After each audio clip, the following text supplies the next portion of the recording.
आघाड़ी वगैरह तो नहीं होनी चाहिए जी। क्योंकि ये कार्यकर्ताओं का इलेक्शन है। अच्छा अच्छा जी हर कार्यकर्ता चाहता है कि मुझे टिकट मिले। जी अगर हम आघाड़ी वगैरह करेंगे तो कार्यकर्ता के ऊपर अन्याय होने वाली बात होती है। जी। इसके लिए हर कार्यकर्ता को उसका मौका मिलना चाहिए। सर क्या कहेंगे आप, एक माजी नगर सेवक हैं, कांग्रेस पार्टी के बहुत सीनियर नेताओं में आपको शुमार होता है, काफ़ी तजुर्बा है यहाँ की राजनीति का, इस तरह के प्रभाग रचना बने हैं, आपको क्या लगता है कि वाकई इसके अंदर कुछ शरारत हुई है या वाकई मुस्लिम क़यादत को कम करने की कोशिश हुई है या कोई नाइंसाफ़ी आपको लगता है सर ऐसा? नहीं, जो प्रभाग रचना अभी यहाँ पर हुई है, इसमें क्या रहता है कि प्रभाग जब बनते हैं तो ब्लॉक्स जो होते हैं हमारे सेंसस के, जी जनगणना होती है ना, उस वक्त जो ब्लॉक बनाए जाते हैं तो उनको जुड़ाया जाता है। तो लेकिन इसमें एक ऐसा नज़र आ रहा है कि कुछ इलाक़ों के नगर सेवक जीत कर नहीं आना, उस हिसाब से कुछ काम हुआ है यहाँ पर। जी ऐसा मुझे तो नज़र आया है इसके अंदर। लेकिन ठीक है, प्रभाग रचना हो गई है। आज ऑब्जेक्शंस वगैरह दाखिल करने के लिए हमको कॉल किया गया था। हम लोगों ने हमारे ऑब्जेक्शंस यहाँ पर दाखिल किए हैं और इसके ऊपर अभी प्रशासन ने या जो सरकार के तरफ से प्रतिनिधि आए हैं जी इन्होंने इसके ऊपर गौर और फिक्र करके इसके अंदर जो सही भी गलत हुआ है, जहाँ पर नेचुरल बाउंड्रीज़ को हट के अगर कोई चीज़ हुई है जी। तो उसको दुरुस्त कर लेना चाहिए, ऐसा मुझे लगता है। आपको लगता है सर कुछ शिकायत दूर हो सकती है? माइनर जो शिकायतें हैं तो ज़रूर उसके अंदर अगर नज़र लगता है कि इसमें सही नेचुरल बाउंड्री जो है वो क्रॉस हुई है तो वो ज़रूर दुरुस्त होगी इसके अंदर। सर ये तो रहे प्रभाग रचना के बाद, क्योंकि आप कांग्रेस पार्टी, मैंने पहले कहा कि आप सीनियर नेता हैं औरंगाबाद के। सर अब थोड़ी चुनाव से मुतालिक एक दो सवाल कर लेता हूँ, ज़्यादा नहीं, कि कांग्रेस पार्टी ये नए समीकरण में यहाँ एमआईएम है, कांग्रेस है, महायुति है, कितना आप चैलेंजेस पाते हैं यहाँ की राजनीति में? देखिए, जब हम लोग यहाँ पर नगर सेवक थे, विरोधी पक्ष नेता थे औरंगाबाद शहर में, तो हम लोगों ने बहुत सी चीज़ें यहाँ पर की है। जी आज जो भी लोग यहाँ पर इख्तिदार पर थे या है अभी हाल में जो रहे, इन लोगों ने ऐसा कौन सा बड़ा बुनियादी काम किया है वो इनको पहले पूछना चाहिए। जी मुझे ऐसा लगता हमारे दौर में हमने 365 करोड़ रुपए की अंडरग्राउंड ड्रेनेज जो स्कीम है, जो आज ड्रेनेज अंडरग्राउंड तरीके से ड्रेनेज की जो आउटलेट्स है वो आपको कहीं ज़्यादा बाहर नज़र नहीं आएंगे। जी जहाँ नाले हैं वहाँ नाले पर भी हमने उसके लिए एक अलग इंतज़ाम खड़ा किया हुआ है।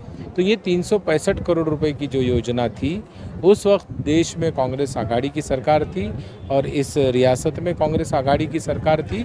इन सरकारों ने ये औरंगाबाद महानगर पालिका को एक अनुदान दिया था और उसके बाद हमने देखा है कि औरंगाबाद महानगर पालिका में जो एलईडी लाइट्स है, तो हमने सेंट्रल से 110 करोड़ रुपए की योजना लेके आई थी।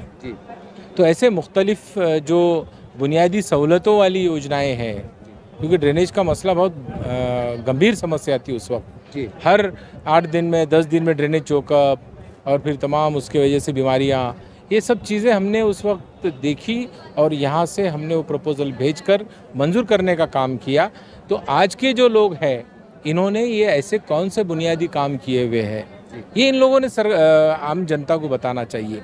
हमारे पास तो बहुत सी चीज़ें बताने की, हम वो लेकर पहुँचने वाले हैं और ज़रूर लोग कांग्रेस के साथ आएंगे, क्योंकि पिछले 10 साल में देखा है औरंगाबाद में कि जो दुश्वारियाँ आम लोगों को हुई है वो दुश्वारियाँ बहुत ही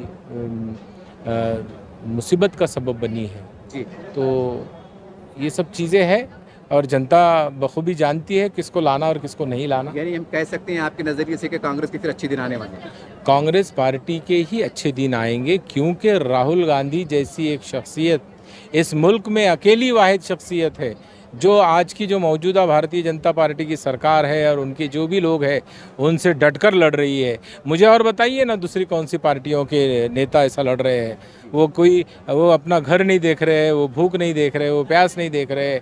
बिहार में आपने देखा है, भारत जोड़ो यात्रा आपने 4000 किलोमीटर की देखी है, भारत जो न्याय यात्रा आपने देखी है। ये तमाम जो भी चीज़ें राहुल गांधी कर रहे हैं मल्लिकार्जुन जी खड़गे के नेतृत्व में।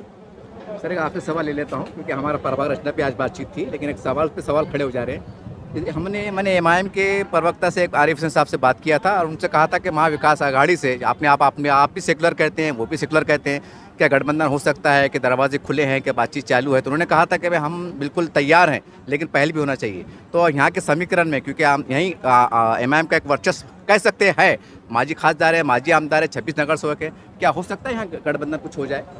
देखिए, ये जो गठबंधन वाली जो बातें हैं, ये हमारी जो हमारा शीर्ष नेतृत्व रहता है या प्रदेश का नेतृत्व जो होता है, ये तमाम लोग बैठकर इसके ऊपर डिसीजन लेते हैं। आपकी अपनी सोच क्या है इसके बारे में, क्या होना चाहिए ऐसा? मुझे लगता है कि इस तरीके के कोई आघाड़ी वगैरह तो नहीं होनी चाहिए, क्योंकि ये कार्यकर्ताओं का इलेक्शन है। अच्छा जी। हर कार्यकर्ता चाहता है कि मुझे टिकट मिले। जी अगर हम आघाड़ी वगैरह करेंगे तो कार्यकर्ता के ऊपर अन्याय होने वाली बात होती है। जी। इसके लिए हर कार्यकर्ता को उसका मौका मिलना चाहिए, वो लड़ना चाहिए और वो जीतना भी चाहिए। इसके लिए मुझे ऐसा लगता नहीं है कि ये सब तमाम चीज़ें होनी चाहिए। हर कार्यकर्ताओं को अपना मौका मिलना चाहिए। 5 साल से बेचारा इंतज़ार करता है, उसकी आज को बयास करना ये मुझे ठीक नहीं लगता है। आपका शुभ नाम और पद बोल दीजिए। मैं डॉक्टर ज़फ़र अहमद ख़ान, अभी साबिक़ा अपोजिशन लीडर भी हूँ और प्रदेश कांग्रेस कमेटी का सरचिटनीस हूँ।